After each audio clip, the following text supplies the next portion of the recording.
अस्सलामुअलैकुम रहमतुल्लाह। Dear students, उम्मीद है आप सब खैरियत से होंगे। अल्लाहुम्मा सल्ली अला मुहम्मदिन नबील उम्मी व अला आलिहि वसल्लिम तस्लीमा।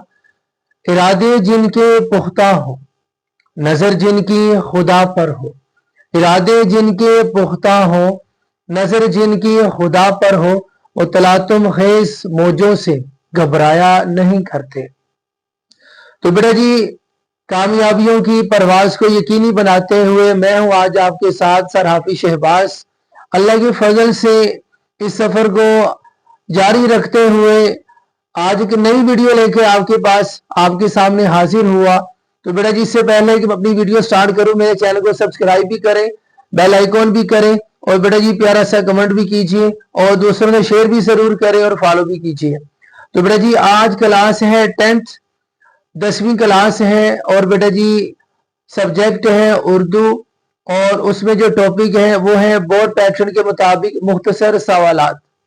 ये बोर्ड पैटर्न के मुताबिक मुख्तसर सवालात जो है उनको कैसे हमने लिखना है। तो आइए बेटा जी स्टार्ट करते हैं। तवज्जो से वीडियो को देखिएगा, सुनिएगा। बिस्मिल्लाहिर्रहमानिर्रहीम। इब्तदा है रब जलील के उस बाबरकत नाम से जो बड़ा ही मेहरबान निहायत रहम वाला है। तो बेटा जी याद रखिए, अगर बिलफर्ज आंसर शीट हमारे पास है तो हमने उसके एक तरफ जब मार्जिन लाइन लगा दी तो बेटा जी फिर हमने क्या करना है, पहले मैं ये बताता चलूं। 10th क्लास है और सब्जेक्ट उर्दू। मिसाल के तौर पे क्वेश्चन पेपर में हमारे पास ये सवाल नंबर है 3। सवाल नंबर है 3। तो बेटा इसको हम अंडरलाइन करेंगे, राब्ता की अलामत, और यहां हम हेडिंग देंगे मुख्तसर सवालात के जवाबात। इनको बेटा जी हम अंडरलाइन कर देंगे। अगर हमारे पास है सवाल नंबर 3 तो बेटा जी हमने वो लिखा, उसको अंडरलाइन किया, राब्ता की अलामत, और यहां हमने हेडिंग दे दी मुख्तसर सवालात के जवाबात। अब बेटा जी याद रखिएगा, कोई सा भी सवाल हो, देखिए बोर्ड पैटर्न के मुताबिक 8 शॉर्ट क्वेश्चन आते हैं, उन 8 में से हमने 5 को अटेम्प्ट करना है, 5 लिखने हैं। अब बेटा जी ऐसा नहीं होता कि हमने सारा का सारा सवाल ही लिख देना है, जैसे मंदरजा झैल सवालात के जवाबात दे। बेटा जी ये वाली इबारत नहीं लिखनी होती, ये रॉन्ग है, ये नहीं लिखना। हाँ, और ऐसा भी नहीं, अगली चीज के जो शॉर्ट क्वेश्चन दिया गया, मिसाल के तौर पे अगर सवाल आता है, जैसे आपके पास पहला सबक है मिर्जा मोहम्मद सईद, अब उससे रिलेटेड आपसे पहला सवाल पूछा जाता है जी मिर्जा मोहम्मद सईद का तारुफ बयान करें। तो बेटा जी ऐसा नहीं होगा कि आपने पूरा सवाल लिखना मिर्जा मोहम्मद सईद का तारुफ बयान करें, ऐसा नहीं है। आपने जस्ट क्या करना है बेटा जी, उसकी हेडिंग बनानी है, उसकी हेडिंग बनानी है। अब जैसे तारुफ है तो मैं लफ्ज से लिखूंगा तारुफ, इसको मैं अंडरलाइन करूंगा। इससे ऊपर बेटा जी यहां ये भी बताता चलूं कि अगर आंसर शीट पर हमारे पास ये वाला सवाल नंबर है 4, तो याद रखिए हम जबकि हमारे पास आंसर शीट पर सवाल नंबर है पहला, तो हमने सवाल नंबर 1 नहीं लिखना, ये हमारे पास होगा सवाल नंबर कौन सा, 4 होगा बेटा जी।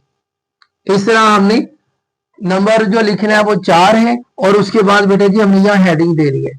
और याद रखिए हेडिंग देने के बाद हमने यहां से लिखना स्टार्ट करना है, ना कि हमने यहां से स्टार्ट करना है। तो बेटा जी यहां से स्टार्ट करने के बाद फिर जो हेडिंग दी उसके नीचे भी लिखेंगे हम, फिर उसके नीचे भी हम जरूर लिखेंगे। ऐसा नहीं है कि हेडिंग दे दी, हेडिंग देने के बाद उसी के आगे से स्टार्ट करने के बाद ये वाली सारी जगह हमने ऐसे ब्लैंक छोड़ देनी, ये गलती नहीं करनी बेटा जी, ये मिस्टेक नहीं करनी। तो बेटा जी हमने इधर से स्टार्ट करने के बाद फिर जो हेडिंग दी उसके नीचे भी हम लिखेंगे, और लास्ट में हमारे पास एंडिंग लाइन भी जरूर होगी, लास्ट में हमारे पास एंडिंग लाइन भी जरूर होगी। और एक और चीज बेटा याद रखिएगा, जैसे ये देखिए हमारे पास है ये वाली अलामत, ये है राबता की अलामत, अलामत राबता। तो बेटा जी इस जगह पर ये है तफसीलिया की अलामत, یہ نہیں لگانی, یہاں پر آئے گی رابطہ کی علامت آئے گی, یہ تفصیلیہ کی علامت نہیں آئے گی بیٹا جی, یہ کسی صورت میں مسٹیک نہیں کرنی. اب بیٹا جی اگلا ہم نے شارٹ کویسچن کر رہے ہیں. اگلے شارٹ کویسچن میں ہمارے پاس اگلا جو سوال ہے, مثال کے طور پہ سوال نمبر ہے وہ 7.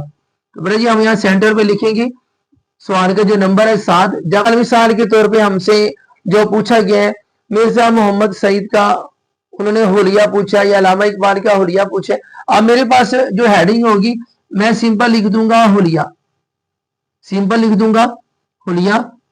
بیٹا جی یہاں بھی ہمارے پاس رابطہ کی علامت ہوگی اور اسی کے آگے سے یہاں سے میں لکھوں گا اور بیٹا جی پھر جو ہیڈنگ دی ہے اس کے نیچے بھی لکھتا چلا جاؤں گا اور لاسٹ میں میرے پاس اینڈنگ لائن بھی ضرور ہوگی. بورڈ پیٹرن کے مطابق بیٹا جی ہر سوال کے 2 نمبر ہوتے ہیں, ہر سوال کے 2 نمبر ہوتے ہیں. تو بیٹا جی یاد رکھیے گا 2 چیزیں ذہن میں رکھیے گا. نمبر 1 ہیڈنگ دیے بغیر شارٹ کویسچن بیٹا جی نہیں لکھنا, یہ آپ کی بہت بڑی مسٹیک ہوگی. نمبر 2 جب آپ نے ہیڈنگ دے دی اس کے آگے پھر یہ رابطہ کی علامت آپ نے لگانی ہے, تفصیلیہ کی علامت نہیں لگانی. اور نمبر 3 بیٹا یہ اسپیشلی خاص طور پہ ذہن میں رکھیے گا ہمارے پاس جو اینڈنگ لائن ہے, یہ اینڈنگ لائن ہے, یہ ہر صورت لگانی ہے ہر شارٹ کویسچن کے بعد. اس کا مطلب یہ ہے کہ آپ کا ایک سوال مکمل ہو چکا ہے, وہ ختم ہو چکا ہے.